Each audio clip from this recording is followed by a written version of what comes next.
So, hayan mga lakotsira, samahan ninyo ako sa ating pag-road trip dito lang sa Cebu City. Cebu City tayo mga lakotsira kasi nandito tayo, 2 araw tayo dito. So, as of now mga lakotsira, samahan ninyo kami sa ating pag-road trip. Galing tayo ng Sirao, Cebu City, and then papunta tayong Q2 Garden. So, Q2 Garden naman nating puntahan mga lakotsira. So, ayun, sasamahan ninyo kami sa ating Fagro road trip dito sa Cebu City.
So, first time nating gumala dito mga lakwatsera, ditong banda sa Cebu.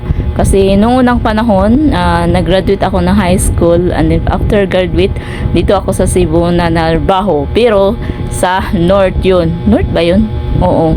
Doon sa may Cebu, Mitsumi, Danau City. Doon ako nagtrabaho for how many years? Oh, how many years? And then,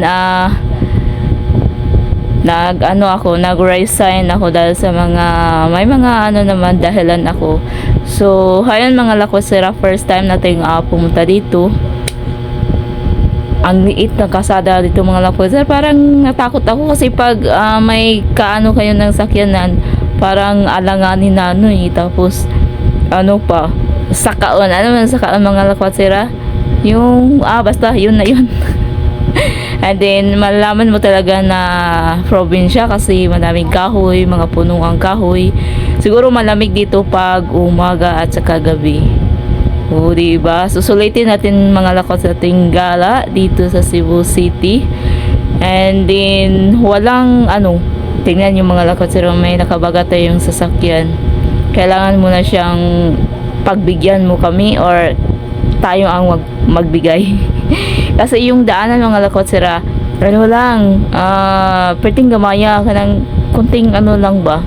Yung kailangan nating magbigayan para walang so yan, binigyan namin sila ang nauna and then kami naman ang papasok. So ayan, wala talagang jeep ang pupunta dito, kaya kung gumala kayo kailangan naka-rent kami. Naka-rent, sana all naka-rent kasi hindi basta-basta ang puntahan dito mga lakwatsera. Walang mga jeep, walang tricycle, lang private or sariling sakyanan or magbaban kayo or mag-EFX na sa inyo na basta yun na yun. So, to this lang kasi ako dito ay kahapon pa ako dumating and then kahapon galing ako ng Negros Oriental, Dumaguete and then Bayawan and then pagkahapon dumiretso ako dito sa Cebu. Kinakabihan mga lakwatsera, sa Taps naman ang natin ginagalaan. Nakita ninyo ang mga previous kong video, nandoon yung Taps Cebu City. Napakaganda mga lakwatsera. So ngayon, 3 lugar ang puntahan natin. Unang lugar na pupuntahan na natin yung Sherao Garden Cebu City, and then ngayon sa Q2 Garden, and pangatlo sa Temple of Liyao. O diba? Isa ito sa mga pinaka-known at pinaka-tourist spot dito sa Cebu. Pinupuntahan talaga sa mga dinadarayong tao. O diba? Kaso lang, ditong banda mga lakwatsera, ang liit-liit ng dalan dito. Diba? First time kung dito, tapos matatakot kapag may sa bagang may katagbo ba. May tingnan mo, kailangan nating isa't isa sa amin bibigyan ng unang kung sinong unang humakbang, kami ba o sila, kasi ang liit ng kalsada tapos bangin pa sa kabilat dulo. Hay nako, kailangan talaga mag-ingat. Siguro gabi ang matakot siguro tayo pag gabi kasi ang dalan dito ang liit pa, tapos kabilang banda bangin. So medyo hindi naman masyadong kailangan din nating so tiwala at trust lang sa ating pupuntahan. Nandito ako sa harapan kasi gusto kong alam na ninyo. So mga lakwatsera, papalapit na tayo, medyo layo pala ang from Sherao Garden to Q2 Garden. First time natin dito. Dapat 2 puntahan lang namin. So, naka-decide kami na 3 para sulit na lang. And then, after nito, ang Leia Temple, after uwi na kami. Diba? Bahala gasto mga lakwatsera. Basta gala is life. Kailangan nating gumala din pag minsan-minsan, hindi puro trabaho. Nakabakasyon kasi ako mga lakwatsera. Actually, sa Bohol talaga ang ko. And then pista sa amin May 7. So naka-leave ako, naka-absent pala. mga 1 week. So kailangan 1 week maputahan ko talaga, charot. So 3 lugar ang napuntahan natin in 1 week.